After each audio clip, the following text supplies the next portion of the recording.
결혼 왜 해야 되는지 이유가 알아야 돼요. 아, 이유를 아직 몰라서 그런 것 같아요. 왜냐면 결혼 들어가고 항상 행복한 삶 아니에요. 어려움도 있고 쉬운 시간도 있긴 있는데 근데 가기 전에 마음을 항상 체크를 해야 돼요. 이 마음 먹고 잘할 수 있겠다.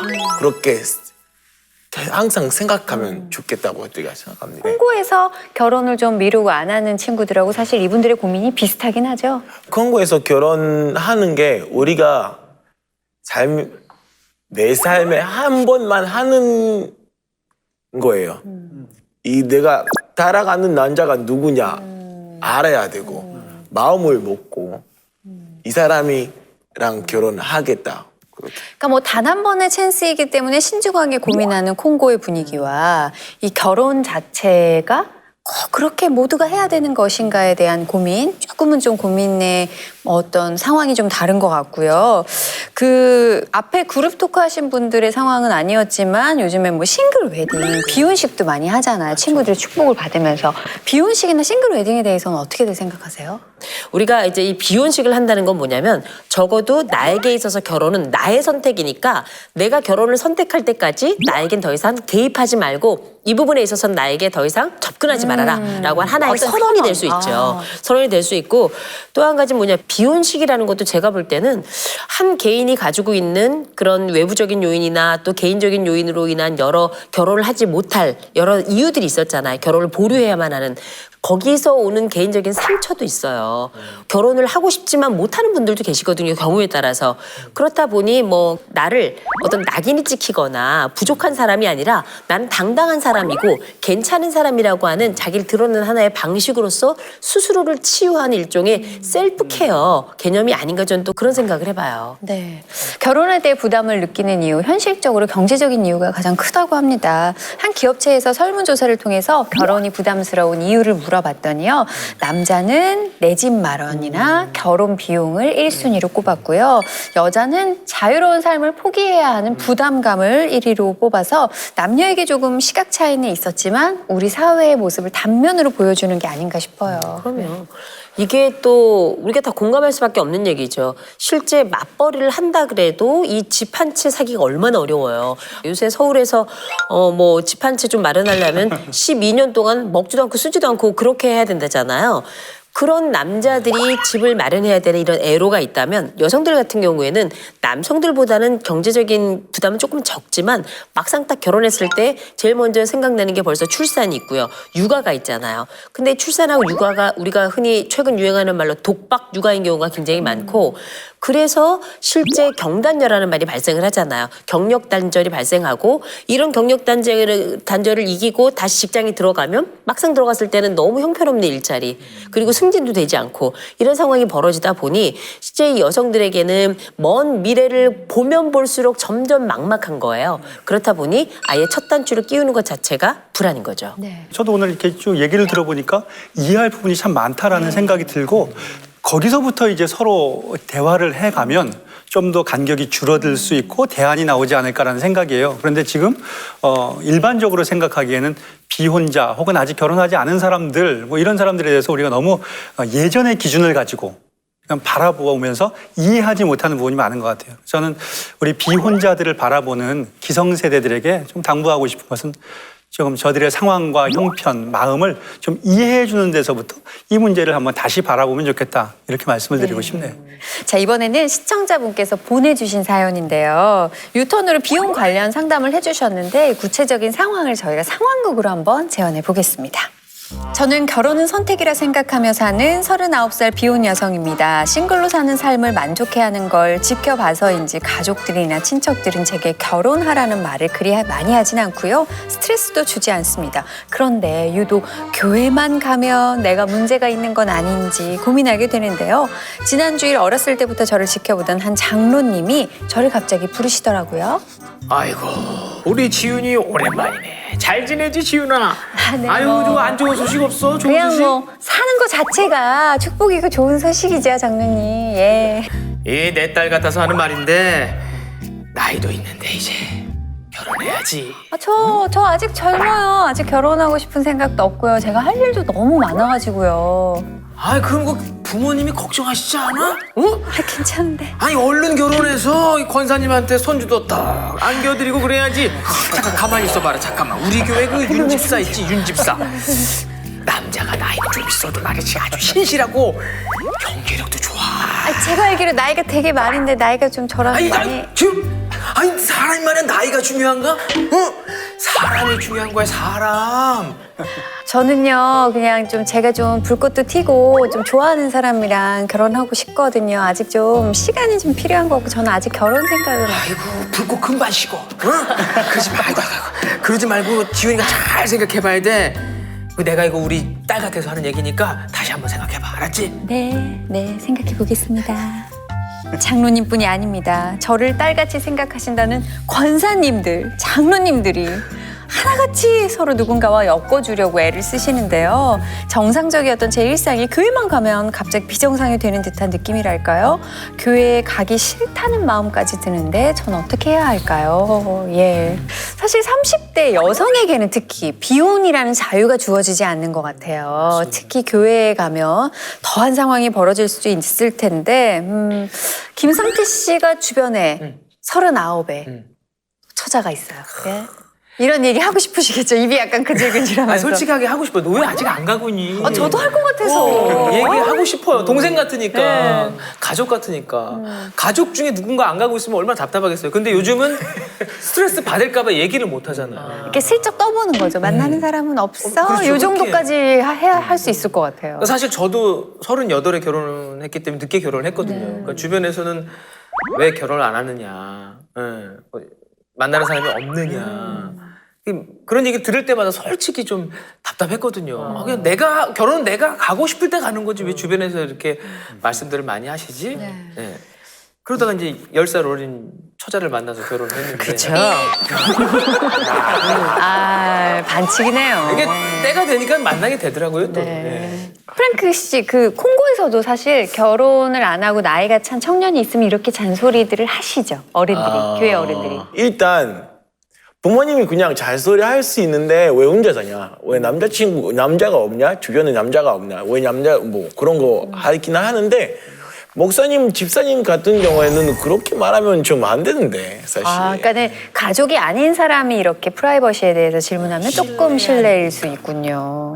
만약에 그렇게 하면 나한테 왜 궁금해요? 나랑 결혼하고 싶냐? 그렇게 물어볼 수도 있어요.